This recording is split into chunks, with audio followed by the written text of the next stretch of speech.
Hello students, welcome and welcome back to master classes 444 session. आज के session में हम क्विकली रिवाइज करने वाले हैं सी इंटर ऑडिट का चैप्टर नंबर 2।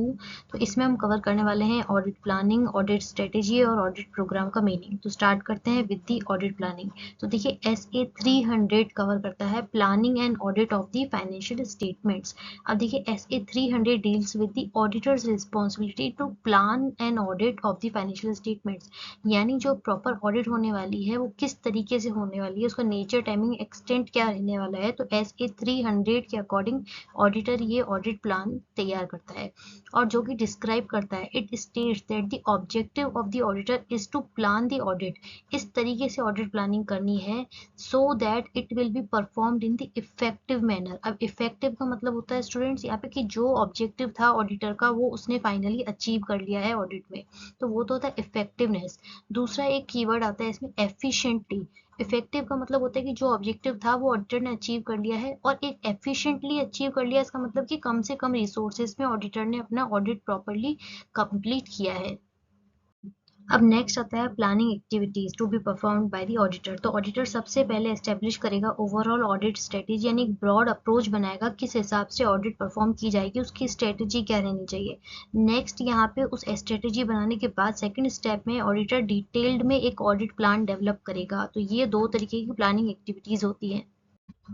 अब देखिए सबसे पहला जो प्लानिंग एक्टिविटी है, establishing the overall audit strategy, जिसके अंदर आ जाएगा कि ऑडिटर सेट करेगा STD for the audit. S का मतलब हो गया स्कोप क्या रहेगा ऑडिटर का, यानी स्कोप मतलब कितने एरिया में कितना यहाँ पे चेकिंग करना है, कवरेज कितना करना है, कितना चीजें कवर करनी है, कितनी चीजें स्किप करनी है, तो ये सारा स्कोप में आ जाएगा।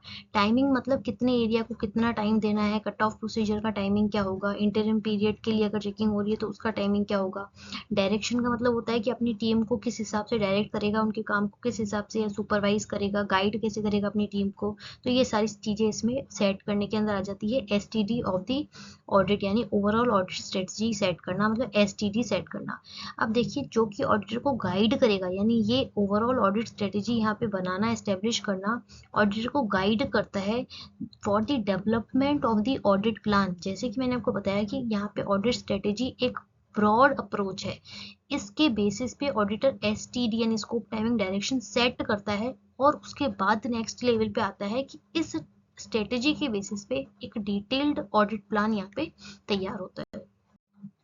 अब देखिए why should auditor make audit strategy. तो इसमें 4 पॉइंट्स लिखने हैं और इसका मेन सिंपल सा रीजन है ताकि जो रिसोर्सेज ऑफ द ऑडिट है, यानी जो टाइम है, जो टीम है, उसको ऑडिटर इफेक्टिवली एफिशिएंटली यहाँ पे मैनेज कर पाए। तो सबसे पहले है व्हाट, यानी the resources to deploy for the specific audit area, यानी जो टीम है जो ऑडिटर के पास, तो जो एक्सपीरियंस टीम को भेजा जाए कॉम्प्लेक्स एरिया की ऑडिट के लिए, तो इस हिसाब से व्हाट यानी कौन सी टीम को कहाँ पर भेजना है ये डिसाइड करने के लिए ऑडिट स्ट्रेटजी हेल्प करती है। दूसरा हाउ मच, यानी कितने स्टाफ को भेजना है, number of staff to be send for the specific audit area, कितना टाइम लगाया जाए, यानी हाउ मच, ये डिसाइड करने के लिए यहाँ पे ऑडिट स्ट्रेटजी हेल्प करती है। दूसरा व्हेन, यानी टाइमिंग क्या होगी, the resources are to be deployed when, यानी पर्टिकुलर टाइम पीरियड पे इन्वेंट्री काउंटिंग हो रहा है तो उस टाइम पर कितने स्टाफ को डिप्लॉय किया जाना चाहिए, उस पर्टिकुलर प्रोसीजर में कितना टाइम डिवोट करना चाहिए वहाँ पे ऑब्जर्वेशन के लिए। तो ये ऑडिटर यहाँ पे ऑडिट स्ट्रेटजी में डिसाइड करता है। हाउ, यानी किस हिसाब से वो रिसोर्सेस होने डिप्लॉय होने चाहिए, such resources are to be manage, अगर टीम भेजी है तो पर्टिकुलर मैनेज कैसे किया जा रहा है उस टीम के काम को, उनको डायरेक्शन किस हिसाब से दिया जा रहा है, उनके जो काम कर रही है टीम उसके काम को सुपरवाइज कैसे किया जा रहा है, उनके काम को रिव्यू कैसे किया जा रहा है। इन सिंपल वर्ड्स DSR कैसे हो रहा है, यानी डायरेक्शन, सुपरविजन और रिव्यू ऑफ द स्टाफ। तो ये सारी चीजें ऑडिट स्ट्रेटेजी बनाने के बाद ही अच्छे से समझ में आती हैं। अब देखिए second step of the planning activity is development of audit plan. अभी हमने कवर किया कि यहाँ पे ऑडिट स्ट्रेटजी के बेसिस पे ऑडिट प्लान डिटेल में तैयार किया जाता है। तो ऑडिट प्लान के अंदर सबसे पहला आता है NTE यानी nature, timing, extent of the planned risk assessment procedure, यानी SA 315 में ऑडिटर ने जो एंटिटी को समझ के, उसके एनवायरनमेंट को समझ के, इंटरनल कंट्रोल जो ऑब्जर्व किए हैं, देखे हैं, तो उसके हिसाब से ऑडिटर का NTE of the risk assessment procedure यानी रैप प्रोसीजर क्या रहेगा, तो ये ऑडिटर यहाँ पे ऑडिट प्लान के अंदर डालेगा।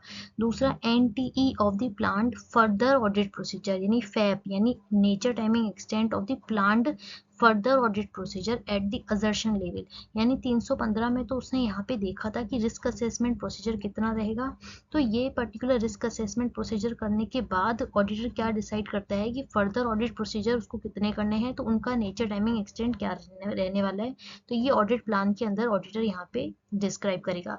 नेक्स्ट, इनके अलावा यहाँ पे फर्दर ऑडिट प्रोसीजर और रिस्क असेसमेंट प्रोसीजर के अलावा कोई अदर प्लान कुछ ऑडिट प्रोसीजर हैं क्या जो ऑडिटर को यहाँ पे कैरी आउट करना है, तो वो भी यहाँ पे ऑडिटर ऑडिट प्लान के अंदर यहाँ पे एस्टेब्लिश करेगा, यहाँ पे डिस्क्राइब करेगा।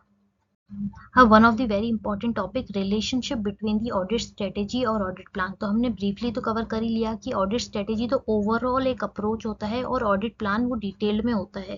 तो देखिए, सबसे सिंपल कीवर्ड आपको याद रखना है, these are the closely interrelated.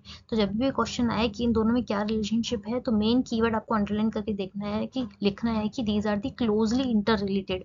अब इसका मतलब है कि ऑडिट स्ट्रेटेजी सेट करती है broad overall approach of the audit, यानी STD क्या रहेगा, scope, timing, direction of the audit क्या रहेगा, जबकि ऑडिट प्लान जो है वो एड्रेस करता है कि वेरियस मैटर्स जो कि हमने पढ़ा कि NTE यानी nature, timing, extent of the risk assessment procedure, further audit procedure, तो various matters identified in the audit strategy, उसको यहाँ पे डिटेल में एड्रेस करता है ऑडिट प्लान।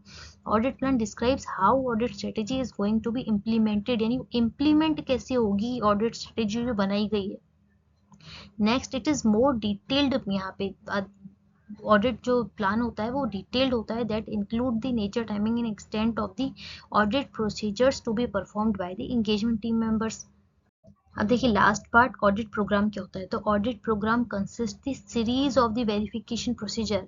ऑडिट स्ट्रेटेजी में तो ओवरऑल ब्रॉड अप्रोच था ऑडिट का, ऑडिट प्लान के अंदर उस ऑडिट स्ट्रेटेजी को डिटेल में उसका nature, timing, extent of the various procedures क्या होंगे। ऑडिट प्रोग्राम का मतलब series of the verification procedure, particular topic को, एरिया को किस मल्टीपल स्टेप्स के थ्रू जाके चेक किया जाएगा, तो वो ऑडिट प्रोग्राम कहलाता है। तो audit program consist the series of the verification procedure to be applied to the financial statements and the accounts of a given entity for the purpose of obtaining the sufficient evidence to enable the auditor to express the informed opinion on the financial statement। इसका मतलब है क्या क्या proper steps वो verification करने के लिए apply करेगा auditor on the financial statement, जिसके बेसिस पे ऑडिटर अपना ओपिनियन देगा फाइनेंशियल स्टेटमेंट्स के ऊपर।